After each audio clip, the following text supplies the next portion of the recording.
Olá, tudo bom? Vamos dar continuidade agora à segunda etapa da nossa disciplina, que vai ser agora sobre conformação mecânica. Então, a gente vai entrar com a parte agora do tipo de trabalho que você realiza para conformar uma peça, né? Dar forma a uma peça, só que agora a gente vai utilizar, ao invés de, como a gente estava fazendo com a usinagem, que era cortando o metal, a gente vai deformar plasticamente até que ele obtenha a forma final do produto que a gente deseja. E nessa aula a gente vai ver um pouquinho sobre forjamento. Uma parte geral, introdução, de conformação plástica, eu vou falar somente dos metais, de primeiro momento, ok? Então, a conformação plástica dos metais é uma modificação da forma de um corpo metálico por meio da deformação plástica. Essa deformação ocorre de maneira permanente. Eu deformo ele plasticamente e ele vai terminar, no final ele fica com aquele formato. A deformação plástica ela vai ser causada pela aplicação de tensões externas que vão ser impostas a esse material acima do limite de escoamento do metal. Uma observação importante que a gente deve considerar é que na maioria das aplicações de engenharia, mecânica, civil e etc., a gente costuma trabalhar abaixo do limite de escoamento do material. Vocês realizam cálculos estruturais, por exemplo, e determinam, com base no limite de escoamento daquele material, vocês determinam os esforços, calculam os coeficientes de segurança sempre abaixo do limite de escoamento. Por quê? Porque a gente não quer que aquela estrutura venha a romper. Quando eu trabalho nesses cálculos, a gente vai estar sempre nos cálculos de engenharia, a gente vai trabalhar sempre na parte do domínio da elasticidade do material. A gente considera sempre a elasticidade. Quando eu trabalho na conformação plástica, eu desejo que ocorra o contrário, ou seja, eu quero que o material seja deformado, porque eu quero uma nova geometria. E aí, nesse caso, eu vou trabalhar no domínio da plasticidade do material.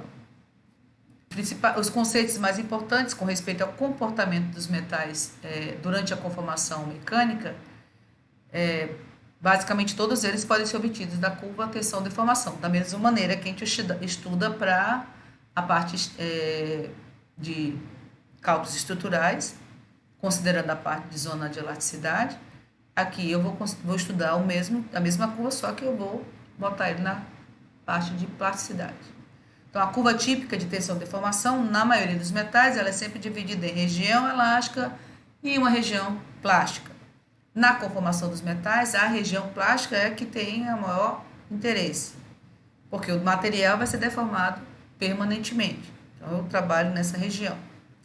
A relação característica entre a tensão e a deformação, quando eu trabalho na conformação mecânica, para o metal, ele vai ser determinado de maneira que a elasticidade que eu vou trabalhar vai estar abaixo do limite de escoamento e o encruamento acima dele. Muitas vezes a gente vai ver que esse material, quando é conformado, ele obtém uma propriedade mecânica diferente de quando eu usino ou faço a fundição. Ele já vai ter, principalmente na superfície desse material, um encruamento realizado ali. Então, ele aumenta um pouco a sua resistência mecânica, por exemplo. As tensões que são aplicadas para fabricar uma peça por conformação mecânica, na parte plástica, durante o uso como um componente mecânico. Então, para eu trabalhar, depois que eu fabriquei, esse material vai ser utilizado, então eu determino que algumas tensões e escoamentos que são importantes aí. Então, na região plástica, o comportamento do metal ele pode ser descrito por essa curva de escoamento, que é o que você já conhece, que a tensão é igual a uma constante K, vezes o módulo de deformação elevado a N, que é o número de... Esse N é o número relacionado com o grau de encruamento do material. Os processos de conformação plástica dos metais, eles permitem a obtenção de peças no estado sólido com algumas características que eu posso controlar, como, por exemplo, a dimensão e a forma que eu quero daquele material, as propriedades mecânicas que eu quero proporcionar naquela peça acabada, certo? Bem como também o acabamento superficial. que eu posso usar, a gente vai ver, se eu utilizar uma matriz fechada, dependendo do acabamento dessa matriz, eu vou ter um acabamento da minha peça final. Ou, se for necessário, eu vou utilizar um outro processo de fabricação para somente dar o acabamento, como a gente viu lá, o processo de retífica, que vai dar o acabamento final, é um processo de usinagem, para retirar só aquela camada mais grosseira da peça que foi conformada. E eu sempre vou fazer essa análise, tentando conciliar qualidade, alta velocidade de produção e um baixo custo durante a fabricação. Normalmente a gente vai ver que a gente trabalha muito com peças grandes. Os processos de conformação plásticas, eles são especialmente atrativos em dois principais casos. Primeiro, quando a geometria dos componentes que eu quero fabricar sejam complexas ou tem um volume de produção grande. Então, se eu vou fabricar peças com uma grande produção e eu vou ter só um ferramental na parte de conformação mecânica, porque é a forma que ele vai dar, para uma peça produzida se torna o custo mais baixo. Por exemplo, se eu for fabricar peças automobilísticas, que eu tenho que fabricar várias peças com sempre o mesmo formato e com certas propriedades mecânicas desejadas. Então, posso utilizar a conformação plástica. Ou ainda quando as propriedades e a integridade metalúrgica dos meus componentes sejam extremamente importantes, ou seja, eu não poderia alterar. Eu utilizo a fabricação por conformação mecânica. Como, por exemplo, se eu quiser fabricar peças de aeronaves ou motores a jato, componentes de turbina ou algumas peças, como a gente vai ver, da parte de indústria naval, são utilizadas, feitas por conformação plástica. Os principais processos de conformação plástica que são utilizados até hoje em dia são forjamento, laminação, extrusão, trefilação e processo de conformação de chapas, onde vai envolver dobramento de chapas e de tubos, estampagem, encheiramento, calandragem. São esses os principais que nós iremos estudar nessa parte da disciplina. E alguns outros que são não tão convencionais, eu irei citar com menos ênfase do que eu vou dar para esses principais. Falando então primeiro sobre forjamento. O forjamento é um nome genérico de operações de conformação mecânica efetuadas com esforço de compressão. Ou seja, eu vou ter um impacto contínuo na minha peça. Ele é dado, são pancadas sobre o metal dúctil, ou ele vai ser normalmente ele é feito a quente, aquece até a temperatura de austenitização desse material, que vai deixá-lo na zona de plasticidade, de modo que quando eu martelo, digamos assim, como que é o que a gente vai ver que a gente utiliza ou prensa ou martelo, nesse caso de forjamento, o material vai tender a assumir o contorno ou o perfil da ferramenta de trabalho. Ou se eu estiver utilizando uma matriz, ele vai obter o contorno dessa matriz. O forjamento é um dos processos mais antigos de conformação de metais que existe. Tem suas origens dos trabalhos desde ferreiros do início dos tempos, certo? Antes de Cristo já se encontra material que foi ferramentas que têm aspecto de forjado. Se vocês gostam de filmes, as espadas dos Senhores dos Anéis, por exemplo, foram feitas por forjamento. Essas espadas dos samurais, todas feitas por forjamento. Ela obtém uma boa resistência, eles conseguem adicionar elementos de liga diferentes para aumentar a resistência dessa espada, ou da ferramenta que esteja fabricando, e também mantém um bom fio. O corte dela fica permanente. Antigamente era o ferreiro martelando com uma bigorna e um martelo, né? E aquecia o metal e martelava e adicionava os elementos que ele tivesse que adicionar para garantir que ele teria uma boa resistência mecânica. Hoje em dia, substituiu o braço do ferreiro pelas prensas ou martelos industriais, né? Isso aconteceu já a partir da Revolução Industrial, entre os séculos 16 e 17, já se começou a introduzir esses tipos de prensa para realizar essa operação de martelamento, porque eu trabalhava com peças maiores e uma quantidade maior também de fabricação de peças e que era necessário utilizar um maquinário mais pesado. Aqui eu tenho alguns exemplos de peças antigas, são ferramentas que são fabricadas por forjamento. Aqui eu tenho o exemplo da bigorna, com o ferreiro fazendo do processo antigo. Normalmente era próximo a uma zona de calor, aqui está com o carvão, aquece o metal até ele atingir a cor rubra, né, que já está na temperatura de ostentização. Não pode ser deformado plasticamente, porque as discordâncias tendem a caminhar mais facilmente, então quando eu faço o martelamento, esse material vai assumindo a forma desse martelo. E durante esse processo ele adicionava os outros elementos de liga no próprio fogo. Então, atualmente existe um variado maquinário de forjamento, que é capaz de produzir peças de formas e tamanhos, desde um alfinete, prego, parafuso, até rotores de turbinas e asas de avião, que são de dimensões maiores. Então, na maioria das operações de forjamento, eu vou utilizar equipamentos que sejam constituídos por prensa ou por um martelo, com um par de ferramentas de superfície plana, como mostrou ali da bigorna, ou côncava, dependendo do que eu quero fabricar.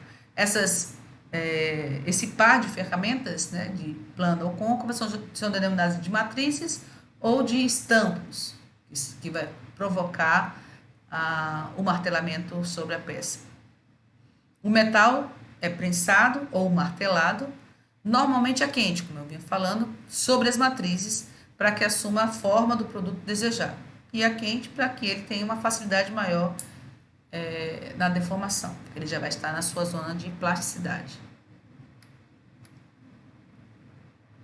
Alguns equipamentos que a gente utiliza, como eu vinha falando, o martelo de forja, como ele é chamado, ou o martelo de queda, se ele for utilizado no maquinário como uma prensa. Então, eles vão deformar o metal através de golpes sucessivos, de impacto, com uma determinada pressão, na superfície desse metal até que ele se deforme. Então, a pressão atinge a máxima intensidade quando o martelo toca o metal.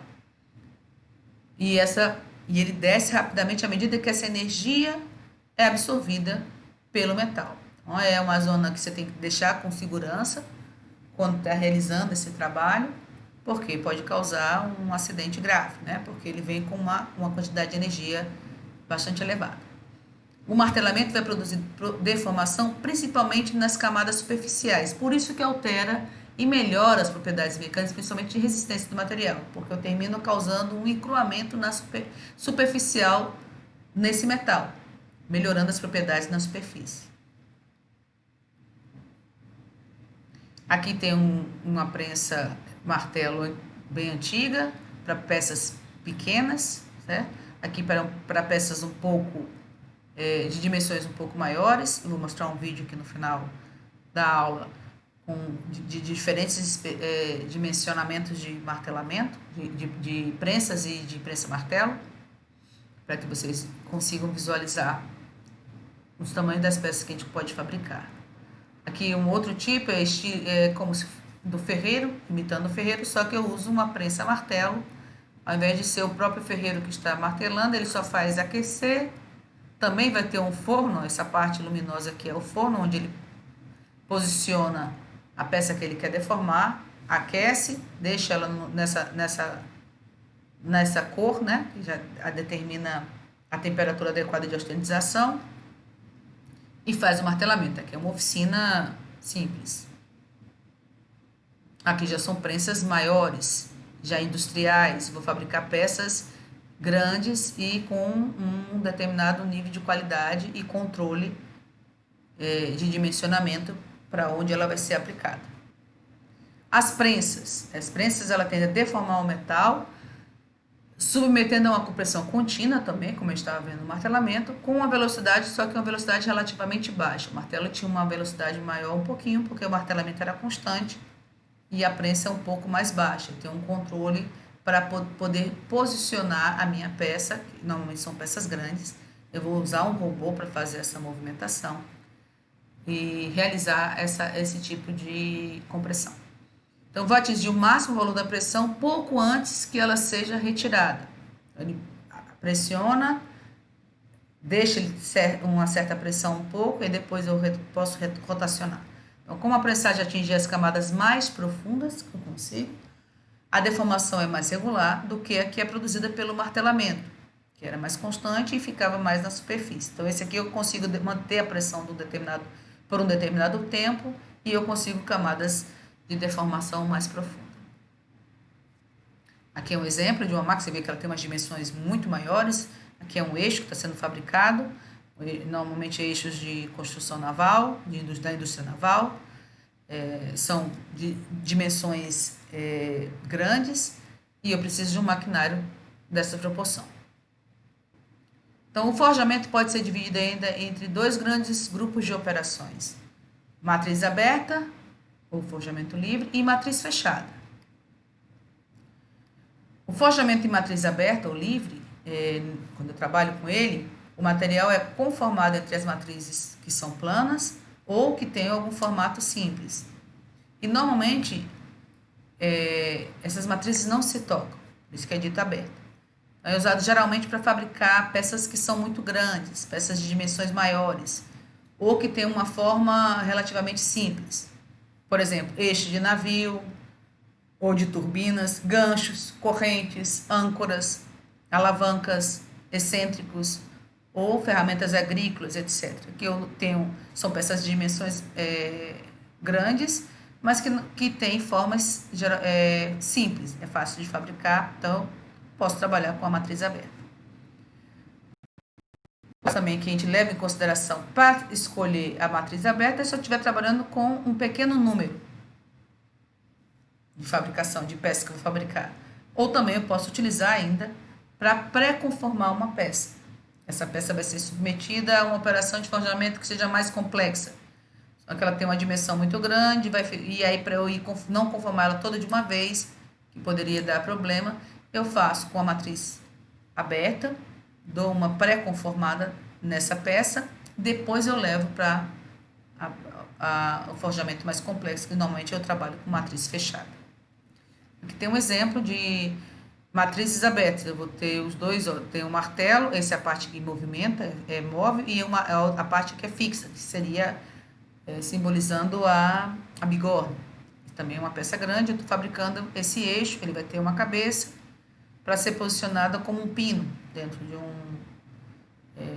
numa peça que vai prender um eixo, por exemplo.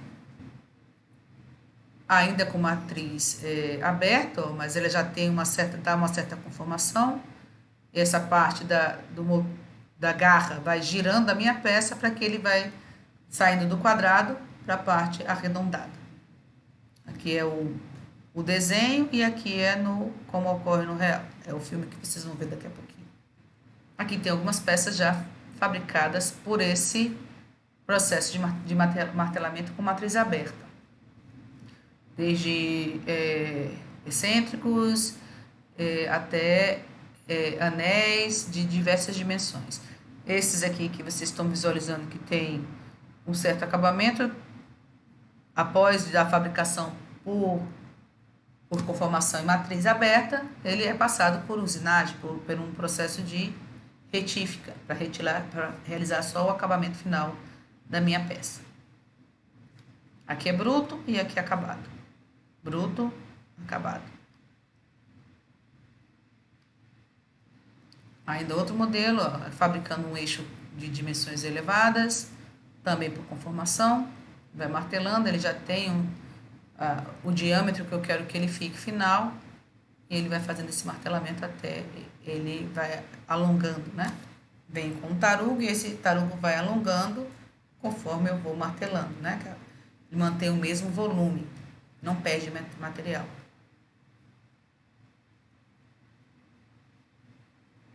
eixo, a gente viu fabricando o eixo, retirando o material por usinagem, aqui fazendo um eixo escalonado por conformação mecânica.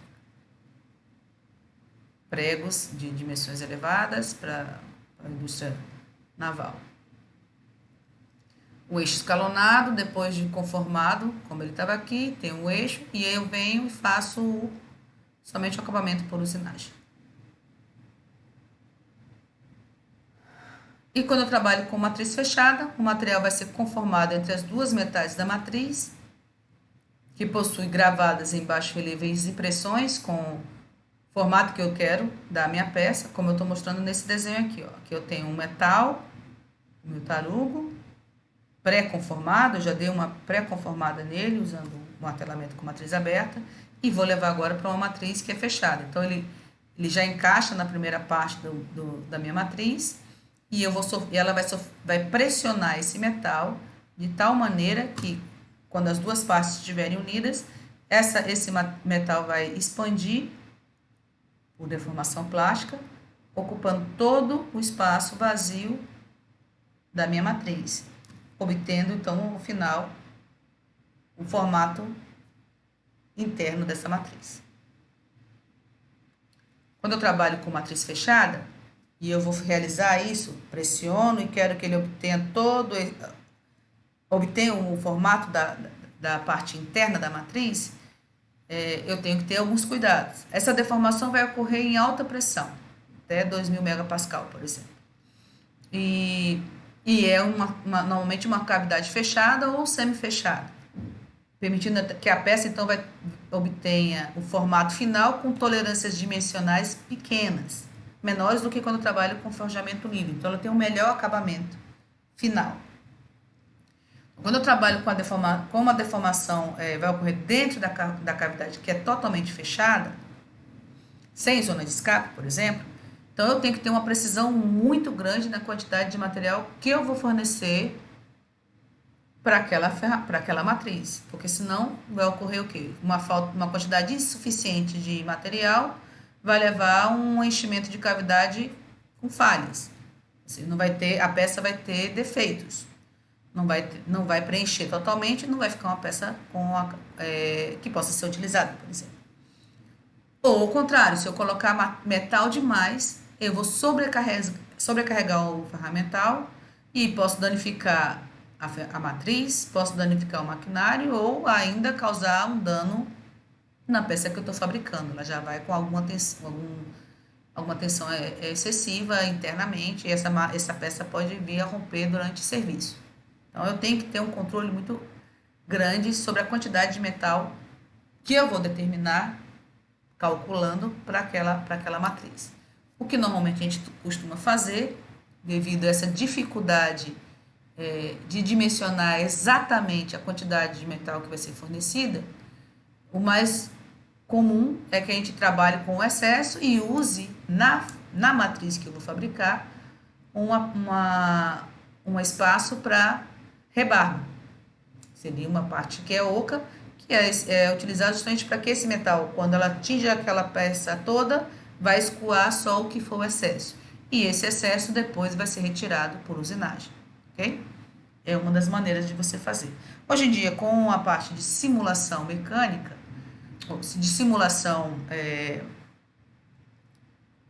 hoje em dia, com a parte de simulação computacional, a gente consegue fazer uma previsão boa da quantidade de metal que vai ser utilizado.